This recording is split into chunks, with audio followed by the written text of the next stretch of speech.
This chapter, Writing in the City Life, we saw the development of Mesopotamia from a prosperous village to a city. Okay, proves that natural fertility.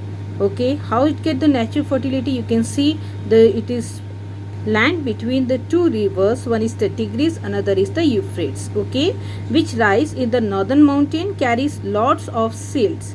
When the flood comes from the water is let out on the field, fertile silt is deposited, result in high level of food productions, as you can see here. And then you see they were not only the factors responsible for the urbanizations. Okay, you can see there are other factors as well that caused urbanization. So beside this food growing, or you can see food, are growing populations that need several other goods and commodities such as the weapons, the agricultural tools, the potteries to fulfill their needs. For this, one has to produce the goods or rely on the other needs. So people were free to take up their activities such as manufacturing of goods and art. So here you can see that the factors here the responsible are the manufacturing, trading and service. For that you have seen here that people were now free to take their own activities. Okay, so what is such as they started manufacturing of goods and art that led to the diversity in the activities. Okay, being performed, thereby leading to urbanism. So over the time you can see the production that expanded in order to meet the growing demands. This resulted in different people they are specializing in specific tasks that we have discussed in the previous video also. That however, to sustain these divisions of labor, okay, you can see there is an organizational framework were essential, a class of administrator and supervisors, okay, who could supervise the work of these class, okay, so of these people. So this organization created is a class of administrator and supervisor. So if we talk about along with the already existing class of the laborer who were involved in different activities. So you know very well that Mesopotamia was rich in what? In food resources. However, it lacked in metal or minerals. So this facilitate what? It facilitate trade here, and you can see that trades of good between Mesopotamia and other countries like Turkey and Iran. Okay, and the Gulf countries which are rich in mineral resources. So but they are poor in agricultural production. Okay, then we saw that they traded minerals and good for agricultural products. So there was an exchange of good here for mineral to agricultural products. Then comes the transportation. It helped on the movements of goods and services from one place to another. It was done by the means of road transports or waterway. And when we talk about the waterway, it is the cheapest mode of transportation. And okay, as it can carry heavy loads, okay, of goods that can be transported with less efforts and in less time, as the current of water swift the boat. So thus it save time and it save money. And when we talk about the connectivity, it's connect with different towns and villages and thereby establishing their trading network. So it was a very, very important mean of transportation. So now we will see the development of writing. Okay, so you can see all societies have languages in which certain spoken sound convey certain meanings. This is a verbal communication. Okay, if we talk about writing, it's two verbal communications but in a different way. So when we talk about writing or a script, we means that vocal sounds, okay, and represent in a visible signs. Okay. Then you can see here that as you can see here a sign, okay, that a visible sign. So writing was very important in the development of civilizations. Civilization we talk about is, of course, it is possible without writing, but writing makes it much easier. It does so because it allows people to keep the records and to allow them to transmit and store information relatively easily. So when we talk about the oldest forms of writing, is attributed to the ancient Sumerian of Mesopotamia, which were found in 3200 BC. Okay, it seemed that first people who wrote were the Sumerians. So the first known written language is what? Sumerian language, and that was developed and conceived in Sumer. So here you can see the first Mesopotamia tablet. Okay, that is made up of what? Clay, written around 3200 BC, and it contains pictures like sign and number. And then you can see there was about 5000 list of oxen, fish, bread. Okay, these are what? These are the list of goods that were brought into the temple of Uruk or distributed from the temple. So Uruk, a city in the south Mesopotamia.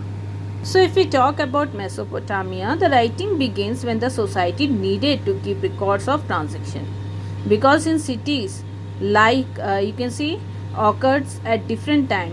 Okay, transactions occurred at different time and involved many peoples and varieties of good. So if we talk at this Mesopotamia, they wrote on a tablet of clay. So how was the clay tablet was made? So I have made a small picture to explain you.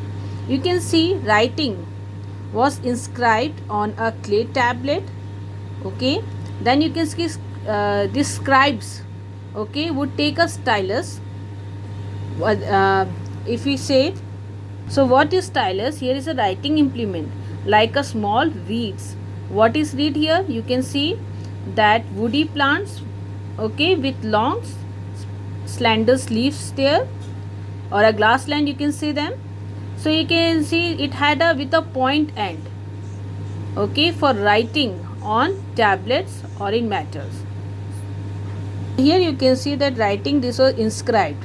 Okay, whatever picture you can see, it is inscribed here, and which is written by stylus. Stylus is what? A woody plants, okay, grasslands, and then they use symbols, okay, into soft moist clay, and then once they were done, they would let the clay harden and they had a permanent record. So when we talk about this how these clay tablets are made, so you can see writings was inscribed on a clay tablet. Scribes here you can see would take a stylus which press the line. Here you can see they press the line and the symbol and the signs and sign and in a soft moist clay, and once they were done, they would let the clay harden and it becomes a permanent records. So by 2600 BC or so, the latter became cuneiform, okay, and the language here was Sumerian. So if we talk about writing was now used not only for keeping record but also for making dictionaries and legal documents. As legal validity to land transfer, which is legal or official documents, okay, that shows that you have owned a land or a house. So Sumerian, the earliest known language of Mesopotamia. Now it was gradually shifted, okay, or replaced by Akkadian language in the year 2400 BC. And cuneiform writing in the Akkadian language continued in use until the 1st century Common Era. So the writing of the Sumerian, they utilized what? Simple pictures or pictograph, okay, pictograms. For example, a drawing of a tree here you can see, or a fish you can see here, okay, of the Sumerian further developed to include sounds and meaning also. Okay, if we are talking about this is a tree, so it's meant the word tree. Okay, over time then you can find here writing of the Sumerian, it developed and includes sounds and meaning. So scribe would use the stylus here to make wedge shaped marks in the clay. Okay, so what is this wedge shaped mark? So you know the writing with the wooden reed sticks, okay, we are having the triangular end. Okay, the shape made each time was pressed with stylus into clay. So it is having a triangular end, and which press each time with the stylus. So this type of writing is called cuneiform. So when we talk about the sound that a cuneiform sign represent, it's not a single consonant or vowels but syllables. So what are the syllables? You can see a word or a part of a words which contain one vowel sound. Mat has one syllables and mattress has two syllables. One is mat, one is tress. So the sign of a Mesopotamian scribes, okay, they had to learn more than hundreds of signs that inscribed in a wet tablet before it dried. So whenever we talk about the signs, okay, there are 100 signs that is to be inscribed a wet clay tablet before it dried. So writing was what? A skilled craft here.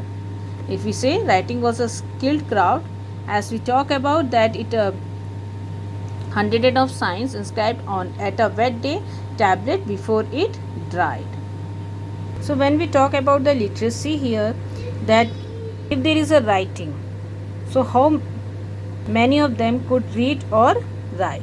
So very few Mesopotamian could read and write. Not only were there hundreds of signs to learn, many of these signs were complex.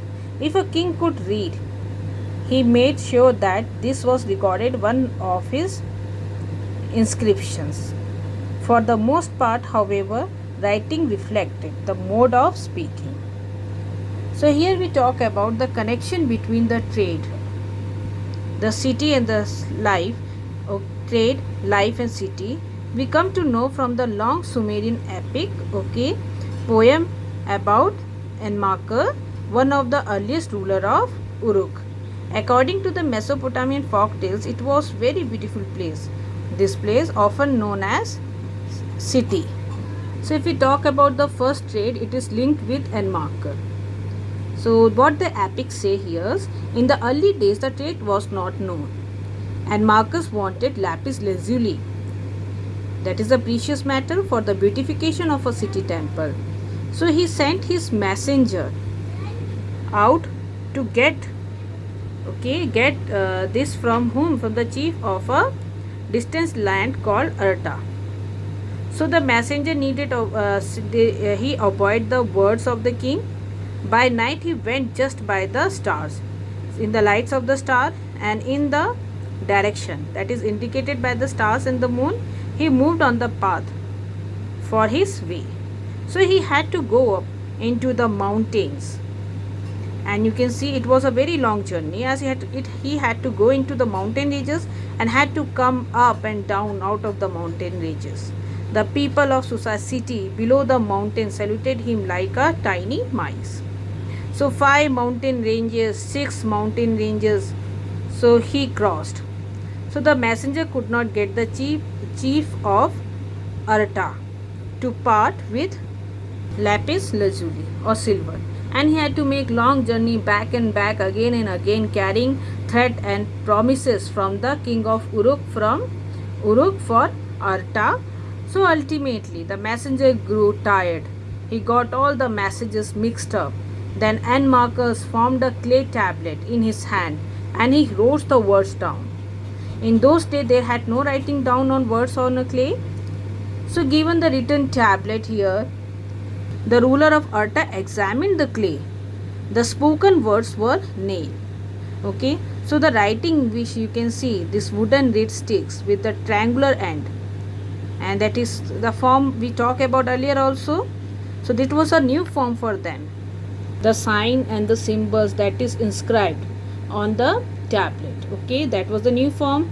So the chief keep looking at the tablet with frowning face. So this should not be taken on the literal truth, but it can be concluded that according to Mesopotamia ideology, it was kingship that first organized trade and writing. So poem also tell us, beside being a mean of strong information and sending messages afar, writing was seen as the sign of superiority and urban culture. Okay, Now we come to the another topic, urbanization in southern Mesopotamia, temple and king. So you can see when we talk about the early settlement, 5000 BC, Delhi settlement began to develop in southern Mesopotamia, and whatever cities we are talking about, if we talk about Uruk also, it is where it is located in southern Mesopotamia. So these earliest cities, they emerged from these settlements. So they were of various kinds. If we talk about the cities, here you can see the city that gradually developed around temples, and the city who developed around the trade as a center of traders. So we will discuss the cities of the first two kinds. One you can see here, that is developed near the temple, other developed near the center of trades. So early settlers, if we talk about the origin, that is unknown, began to build and rebuild temples at a selected spots in their villages. So if we talk about this temple, there was a small shrine made up of unbaked bricks. So temples were the residencies of various gods, okay, of the moon god Ur, and Inanna, the goddess of love and war. So constructed in this brick, temple become larger over time with several rooms around open courtyards. So some of the early was possibly like the ordinary one. When we talk about the early temple, it was what? It was like an ordinary one. But when we talk about, there is a difference in the structure of the wall as compared. Why it was ordinary? You can see the temple was the house of God. So as the house was the god was, if it was the house where the where the people lives, and temple is also a place where God lives. So here you can see but the structure of the outer wall was different from the ordinary house. So in the temple you can find that entry and exit at a regular interval. So the god was the focus of worship. People brought grains, curds or fish. So because if we talk about the floor of early temple has thick layer of fish bone. So the god also called also known as the owner of the agricultural field, okay, the fisheries and the herds of the local communities. So in time the processing of produce was done in the temple. From you can take example of oil pressing, the grain, the grinding, spinning and weaving of woolen clothes. All these activities were done in the temples. So the temple now gradually developed its activity and became the main center of urban institutions. First is organizer of productions at a level above the household, employers of merchant and keepers of written records of distribution and allotments of grain, plough animals, bread, beer, fish, etc. So here we discuss about the development of cities and the development of writing skills, okay, writing system, and we saw that how towns these temples start becoming the center of urbanization.